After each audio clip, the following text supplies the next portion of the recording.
Imagine finding a photograph of your great-great-great-grandparents using a smartphone. That's a bit like how people feel when they look at some old maps.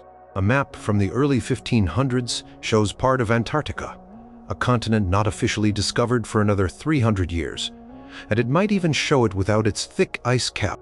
Another map from the same century sketches out the entire Antarctic continent, complete with rivers and mountain ranges, when most people didn't even know a southern landmass existed.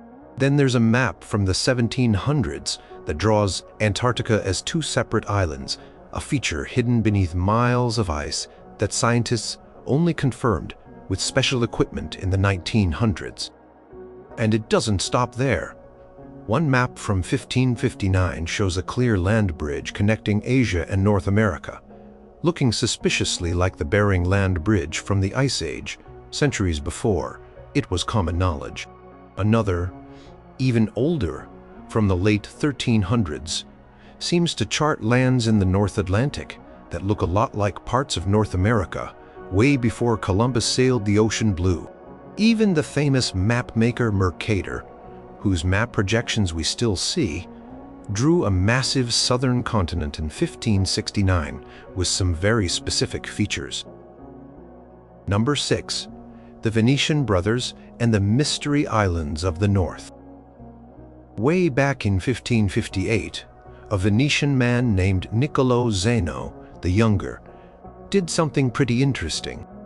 Published a map and a series of letters that he said belonged to his ancestors, Niccolò and Antonio Zeno, who were brothers and apparently big-time sailors in the late 1300s.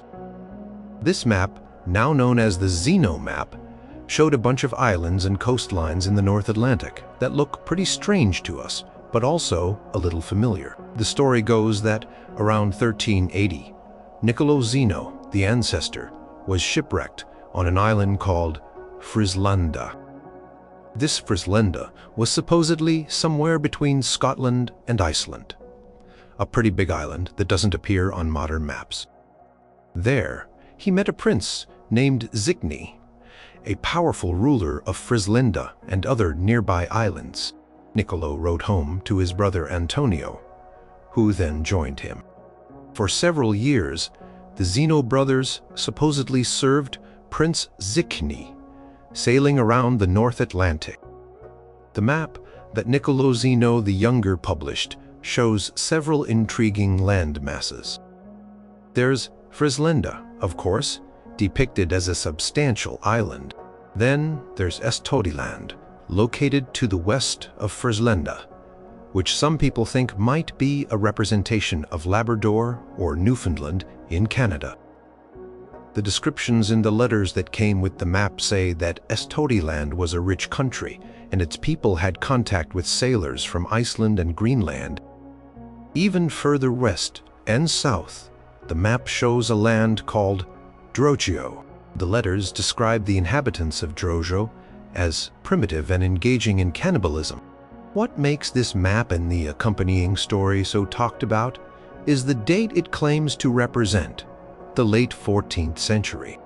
This is over 100 years before Christopher Columbus's famous voyage in 1492. If the Zeno brothers really did explore these western lands and create accurate records, it would mean Europeans had significant knowledge of parts of North America long before was commonly believed.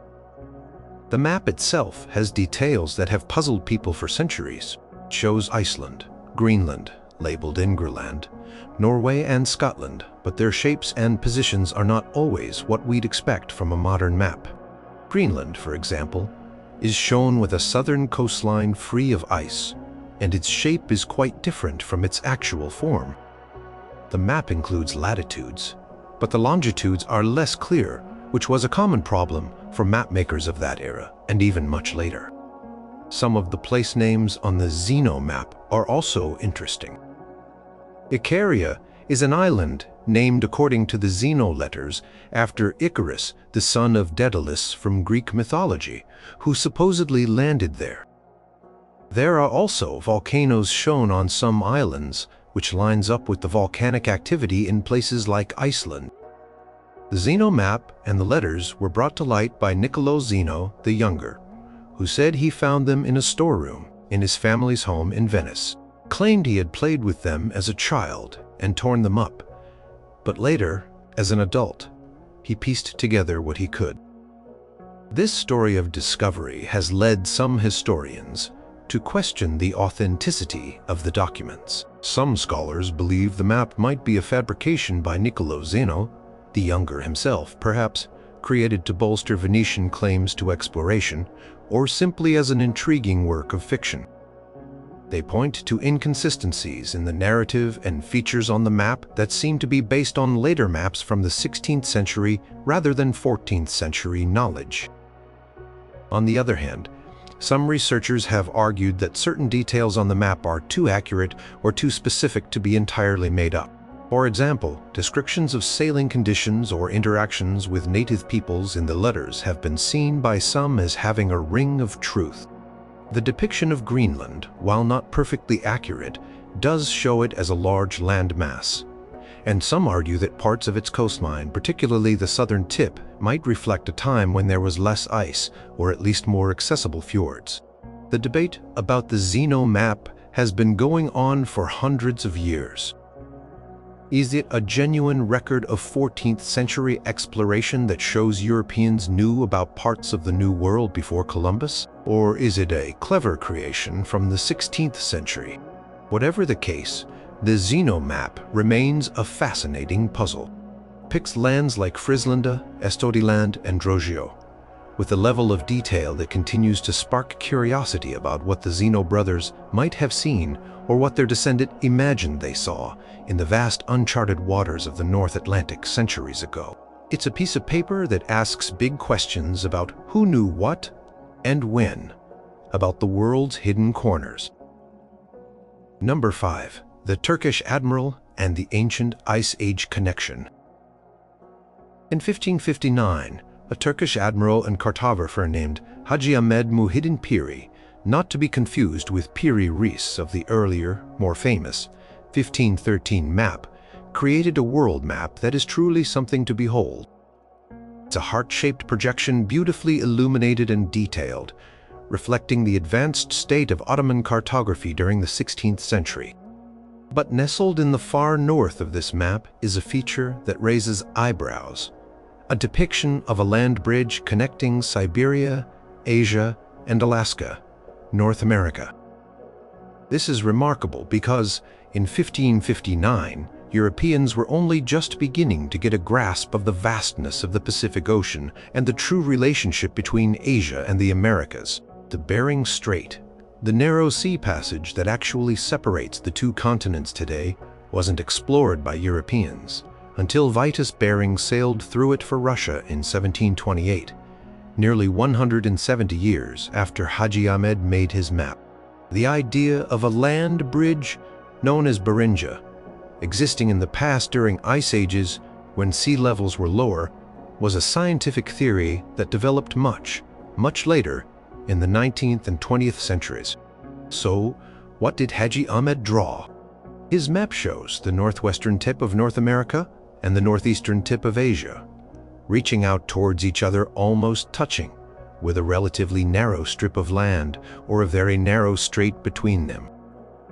This depiction is surprisingly close to how Beringia would have appeared thousands of years ago when lower sea levels exposed the seafloor, creating a vast plain that connected the continents. This land bridge allowed humans and animals to migrate from Asia to the Americas. The Hadji Ahmed map was created in Venice, which was a major center for trade and map-making at the time. Possible that Hadji Ahmed had access to a variety of source materials, including Portuguese, Spanish, and perhaps even older maps or accounts that have since been lost. Ottoman scholars and mariners were known for their interest in geography and navigation, and they collected information from various cultures. The overall accuracy of Hadji Ahmed's world map is quite good for its time. It shows Europe, Africa, and Asia with reasonable correctness. The Americas are depicted as two large continents, though their shapes are still somewhat distorted, which was typical for maps of that era. The Pacific Ocean is shown, and there's even a hint of a southern continent, often labeled Terra Australis Incognita, unknown southern land, on maps from this period. But it's that northern connection, or near connection, between Asia and North America that stands out. Why would a mapmaker in 1559 depict this feature so clearly? There are no widespread historical records from that time indicating that anyone in Europe or the Ottoman Empire knew for sure about the Bering Strait's specific geography or the former existence of a land bridge. Some have suggested that Hadji Ahmed might have been drawing on ancient sources, perhaps legends or oral traditions that preserved a memory of the land bridge from a time when it actually existed, or perhaps he had access to maps created by unknown explorers who had ventured into those northern waters much earlier than officially recorded. It's also possible that it was a well-reasoned guess based on the general understanding that landmasses might connect in unexplored regions. The map itself is a work of art made on parchment and richly decorated. It was intended for the Ottoman Sultan, Suleiman the Magnificent, tuting the extent of geographical knowledge available to the Ottomans. Today, a copy of this map is preserved in the Library of Congress in Washington, D.C. When we look at the Hadji Ahmed map, we see a world that was still full of mysteries for 16th century people. They were piecing together the globe from a combination of recent discoveries, older texts, and sometimes educated guesses or information from sources we no longer know. The depiction of the near-land bridge between Alaska and Siberia is a fascinating example of a map showing a feature that aligns with later scientific understanding about Earth's deep past, long before that understanding became common knowledge. It makes us wonder about the kinds of information that might have been circulating among scholars and sailors in the bustling ports and libraries of the 16th century. Number 4. The Frenchman who split Antarctica before anyone saw it. Picture this.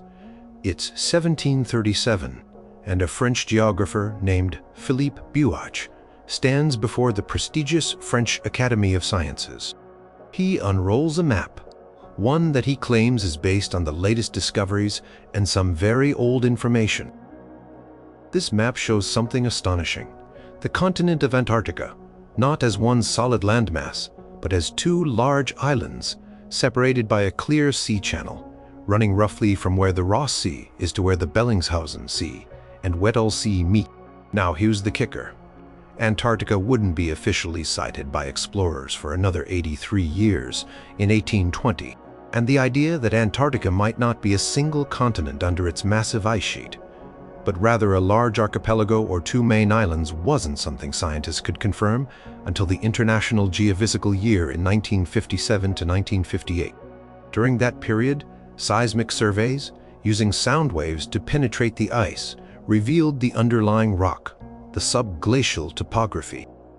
These 20th century surveys did indeed show that if all the ice melted, Antarctica would appear as a major landmass in the east, East Antarctica, and a collection of mountainous islands and a peninsula in the west, West Antarctica, with a significant basin or seaway between them in some areas. So how did Philippe Buach, working in the early 18th century, come to depict Antarctica in this way? Buach was a well-respected geographer, the son-in-law and student of Guillaume Delisle, another famous French cartographer. He was known for his theoretical approach to geography, believing that the Earth's surface was structured by interconnected mountain ranges, both on land and under the sea. He often tried to deduce the existence and shape of unseen lands based on these theories, and any scant reports from sailors who had ventured into southern waters. Buach's 737 map, titled Carte le Tropique du Capricorne et le Pôle Antarctique, où se voyant les nouvelles découvertes faites en 1739, au sud du Cap de Bonne et au sud du Cap de Bonne, au sud du Cap de Bonne, au sud du Cap de Bonne, au sud du Cap de Bonne. This is because the map was likely presented in 1737, based on his theories and then updated, or formally published incorporating information from Bouvet de Loziere's sighting of what became Bouvet Island in 1739. The map shows this island, but more significantly, it depicts a vast southern continent, which he called Terra Australis. What's particularly striking is not just that he drew Antarctica, as many mapmakers of the era included a hypothetical Terra Australis incognita, but the specific detail of the waterway dividing it. Bach indicated that he based his map on conjectures, but also on discoveries of different navigators. He believed that if there were large icebergs sighted at certain latitudes, there must be land further south from which they originated. He also hypothesized that the Antarctic landmass would have rivers and mountain ranges similar to other continents. The Central Sea Channel on Bouach's map separating the two main Antarctic landmasses is the most debated feature. Some have pointed out that the general orientation of this channel aligns remarkably well with the subglacial basins later discovered by modern science. For example, the Bentley Subglacial Trench and the Wilkes Subglacial Basin are vast areas below sea level under the West Antarctic ice sheet. If the ice were removed, a seaway could indeed exist there. Bach's map shows the southern land masses with coastlines and even an ice-free interior in some parts. He also depicts a mer glacial, or glacial sea surrounding parts of the continent. He was trying to piece together a picture of this unknown region using his theories of global geological structure and the few clues available from sailors who had been driven far south by storms. Critics of the map's more extraordinary interpretations suggest that Bouach was primarily theorizing. His division of Antarctica might have been a guess, perhaps based on symmetrical patterns he believed existed on Earth, or an attempt to reconcile conflicting reports from sailors. They argue that any resemblance to the actual subglacial topography is coincidental. However, the fact remains that Philippe Bouach produced a map in the 1730s that shows a major feature of Antarctica: its potential division into at least two land masses, and only then with advanced technology. He was working with very limited information compared to today's scientists. His map is a testament to the blend of science, theory, and imagination that characterized cartography in the Age of Enlightenment. Whether it was a lucky guess, a brilliant deduction, or something else entirely, Bouach's depiction of a divided Antarctica continues to intrigue anyone who studies the history of map-making and exploration. Challenges our assumptions about what was known, or could have been reasonably inferred, about the world's most remote continent long before its icy shores were ever seen by human eyes. Number 3. The mapmaker who gave America its name and charted a mysterious Southland. In 1507, a German cartographer named Martin Waldseemüller, along with his collaborator, Matthias Ringmann, did something monumental. They produced a large world map, a wall map made of 12 woodcut prints, that was the very first to use the name America for the newly discovered lands across the Atlantic. This map, often called America's birth certificate, is famous for that reason. But it also contains other features that are quite thought-provoking for their time, including a depiction of a vast southern continent. Waldseemüller's map, titled Universalis Cosmographia, was a groundbreaking piece of work. It was one of the first maps to show the Americas as a distinct continental landmass, separate from Asia, and with a large body of water, the Pacific Ocean, to its west. Remember, this was only 15 years after Columbus's first voyage, and Ferdinand Magellan wouldn't complete his circumnavigation, which truly proved the extent of the Pacific, until 1522. So, showing a separate Pacific Ocean was a significant step forward in cartographic understanding. Let's turn our attention to the bottom of Waldseemüller's map. There, stretching across a vast area, is a land mass. It's not labeled Antarctica, as that term wasn't in common use for a southern continent yet. Instead, it's part of the traditional, though still largely hypothetical, Terra Australis, or Southern Land, that many ancient Greeks and later geographers believed must exist to balance the land masses of the northern hemisphere. What's interesting about Waldseemüller's depiction is not just that he included this southern land, but some of the details and its sheer size. It's shown as a continuous coastline running along the bottom edge of the map, while much of this was pure speculation. Based on the prevailing theories, the map was highly influential.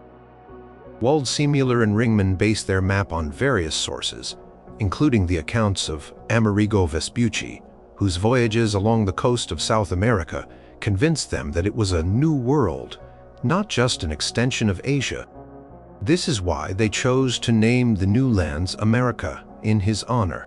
They also drew upon Ptolemy's Geographia, an ancient Roman text that had been rediscovered and was a cornerstone of Renaissance mapmaking, as well as Portuguese charts that incorporated the latest discoveries.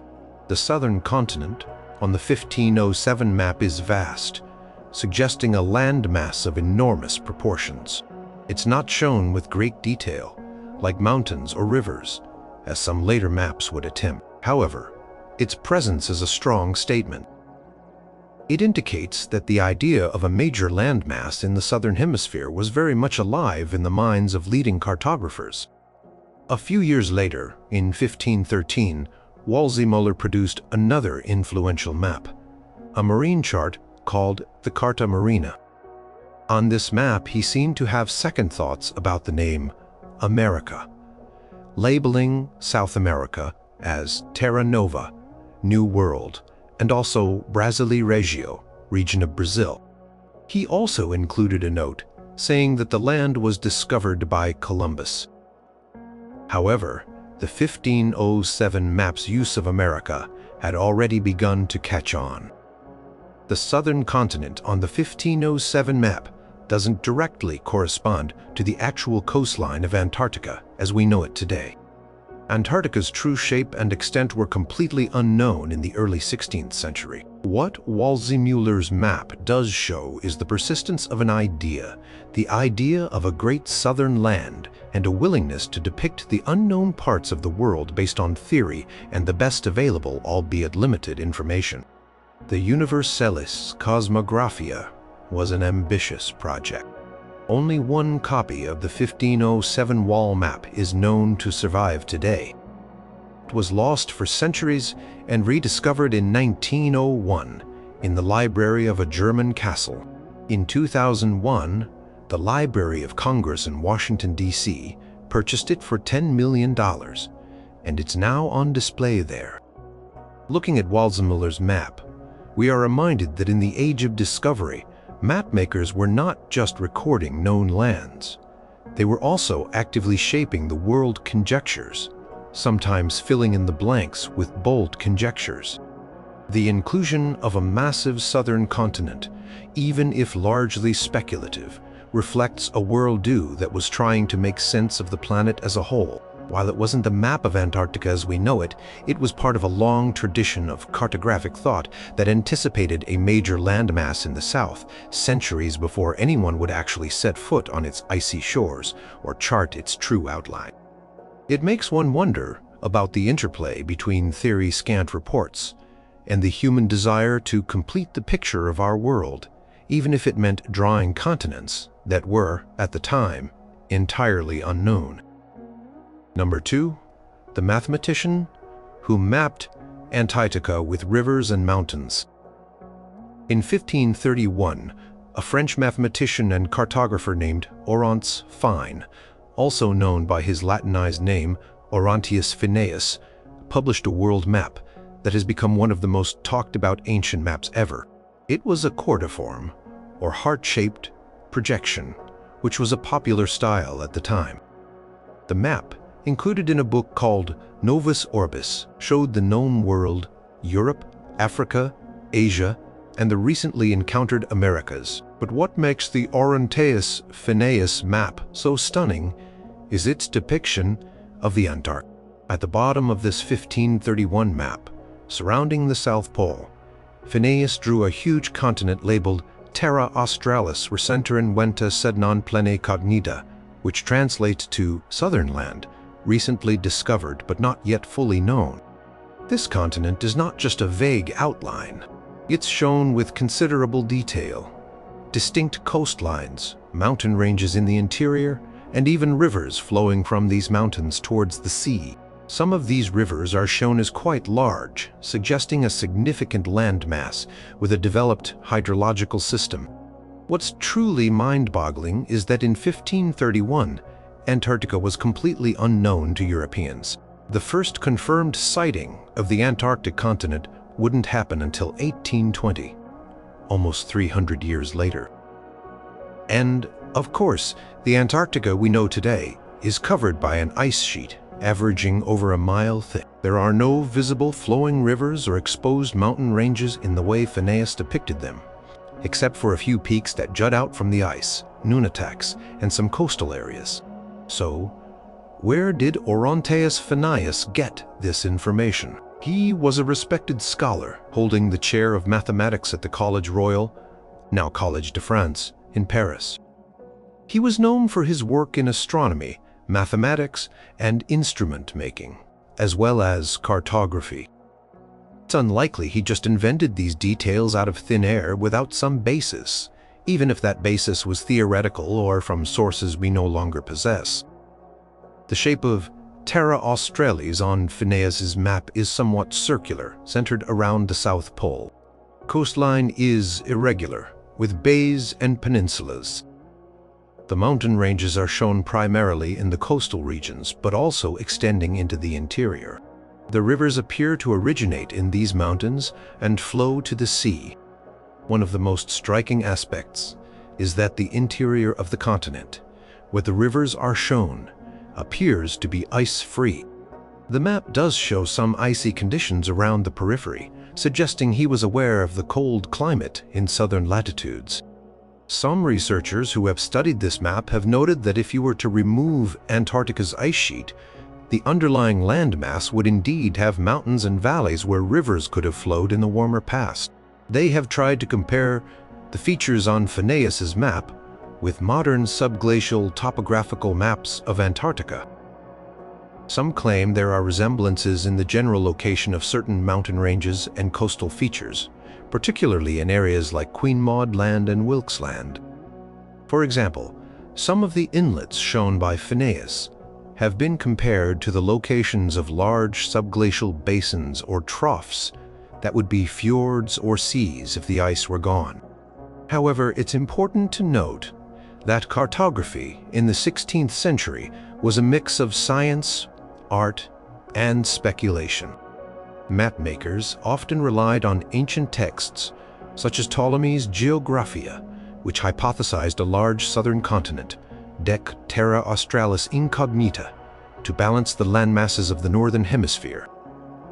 It's possible that Phineas was elaborating on this traditional idea, adding details based on his own geographical theories or interpretations of vague sailors' reports of icebergs or distant hazy land sightings in the far south. Title recently discovered, but not yet fully known, is also intriguing. What recent discovery was he referring to? Some speculated might relate to Ferdinand Magellan's voyage, 1519 to 1522, which passed through the Strait of Magellan at the tip of South America. Sailors on that voyage saw land to the south, which they named Tierra del Fuego, Land of Fire. For a time, some believed Tierra del Fuego was the northernmost tip of the great southern continent. The Oronteus Phineas map of 1531 presents a clear depiction of a southern continent with specific geographical features like mountains and rivers, at a time when no such continent had been explored or charted, and certainly not in an ice-free state. The level of detail he included for this unknown land is what continues to fuel discussion and wonder.